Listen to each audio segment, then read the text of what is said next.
तो कोरोना के संक्रमण के बीच राजनीतिक खबरें बिल्कुल दब गई हैं।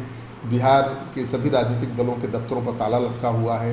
बीजेपी के दफ्तर में 100 में से 75 लोगों के कोरोना पॉजिटिव पाए जाने के बाद से तस्वीर बदल गई है। उसके पहले हर राजनीतिक दफ्तर के पार्टी में चहल पहल रहती थी, टिकट वाले घूमते रहते थे, मंडराते रहते थे और नेता आते जाते रहते थे। लेकिन बीजेपी के दफ्तर में 100 लोगों का सैंपल लिया गया, 75 लोग संक्रमित पाए गए और उसके बाद तो हाहाकार मच गया और सभी राजनीतिक दलों के दफ्तरों पर ताले लटक गए। लेकिन राजनीति स्थिर नहीं है।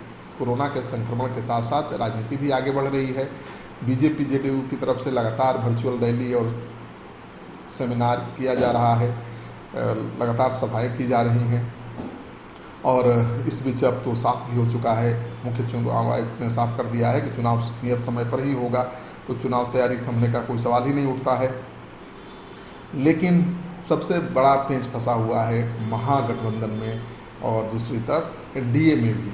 महागठबंधन में पेंच जीतन राम मांझी और उपेंद्र कुशवाहा को लेकर फंसा हुआ है। आरजेडी और कांग्रेस पार्टी के बीच सब कुछ ठीक ठाक है, लेकिन जीतन राम मांझी और उपेंद्र कुशवाहा की मांग पूरा करने के लिए आरजेडी तैयार नहीं है।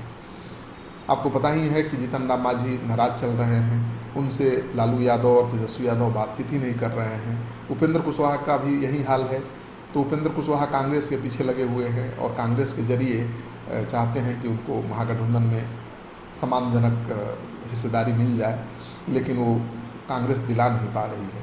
2 बार गए दिल्ली उपेंद्र कुशवाहा, कांग्रेस के नेताओं से बातचीत की, कांग्रेस के बिहार प्रभारी शक्ति सिंह गोहिल पटना आए, तेजस्वी से बात की, फिर जीतन राम मांझी से भी बात की, लेकिन बात बनी नहीं। दरअसल कांग्रेस को भी आरजेडी की तरफ से इतना भाव नहीं दिया जा रहा है कि वो जो कहे आरजेडी उसको मान ले। कांग्रेस पार्टी को पिछले चुनाव में 41 सीटें मिली थीं और उतनी ही सीटें मिल जाएं बहुत ज़्यादा है, उससे ज़्यादा सीट मिलने की उम्मीद नहीं है।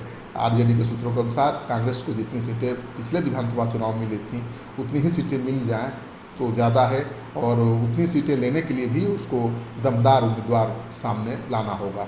उम्मीदवार अगर दमदार होगा तो अब तो 41 सीटें मिल जाएंगी, नहीं तो जितने विधायक सीटिंग हैं उन्हीं सीटों से उसको संतोष करना पड़ेगा।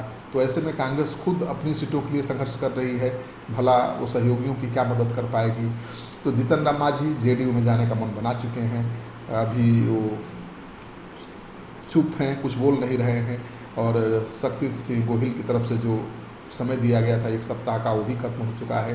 तो अब कोई डेडलाइन नहीं है, अब कोई पाबंदी नहीं है। जीतन राम मांझी जब चाहें जेडीयू में जाने का ऐलान कर सकते हैं।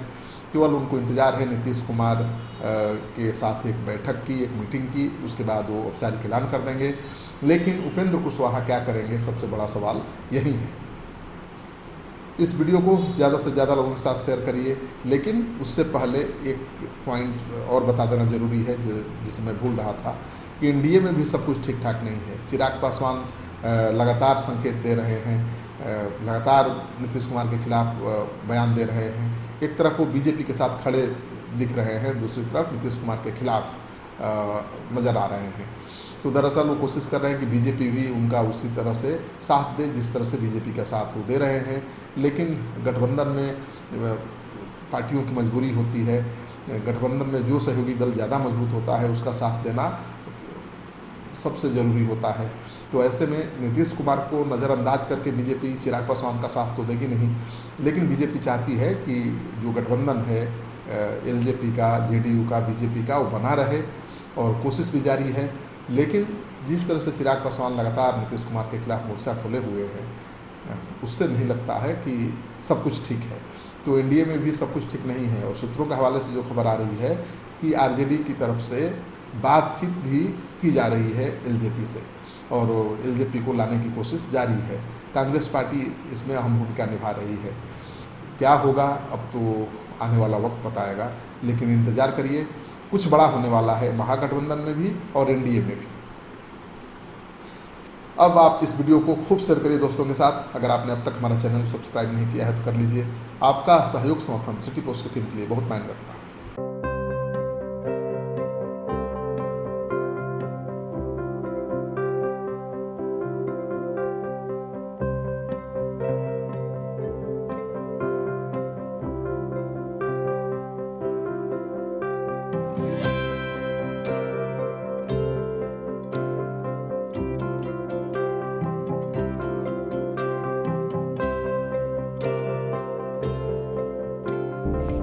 जिंदगी बचाने वाले को हीरो कहते हैं और 1000 जिंदगी बचाने वाले को हेल्थ केयर वर्कर।